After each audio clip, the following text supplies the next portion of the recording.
Mari kita bahas proses pembekuan darah.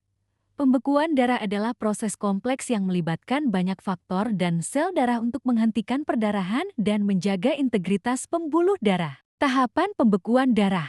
Pertama, vasoconstriction. Vasokonstriksi, ketika terjadi luka, pembuluh darah yang rusak akan berkontraksi untuk mengurangi aliran darah ke area tersebut. Hal ini membantu memperlambat perdarahan. Kedua, pembentukan platelet plug. Sumbat platelet, sel darah kecil yang tidak memiliki inti, akan menempel pada dinding pembuluh darah yang rusak. Platelet yang menempel akan melepaskan zat kimia yang menarik lebih banyak platelet ke area tersebut, membentuk sumbat platelet. Sumbat platelet ini membantu menghentikan perdarahan sementara. Ketiga, koagulasi pembekuan.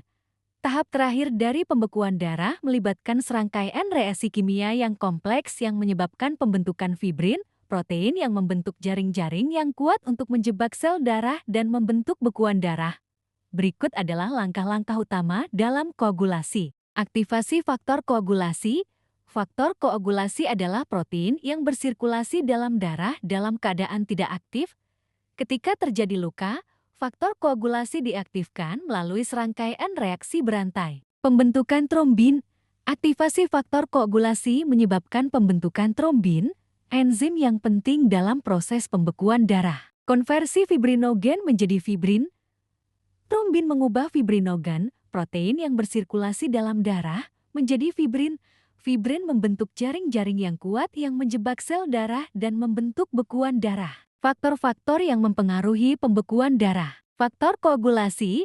Faktor koagulasi adalah protein yang penting dalam proses pembekuan darah. Kekurangan faktor koagulasi dapat menyebabkan gangguan pembekuan darah. Platelet. Jumlah platelet yang cukup penting untuk pembentukan sumbat platelet.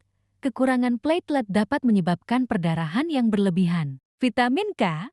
Vitamin K penting untuk sintesis beberapa faktor koagulasi. Kekurangan vitamin K dapat menyebabkan gangguan pembekuan darah. Obat-obatan. Beberapa obat, seperti aspirin dan warfarin, dapat menghambat proses pembekuan darah. Gangguan pembekuan darah. Hemofilia.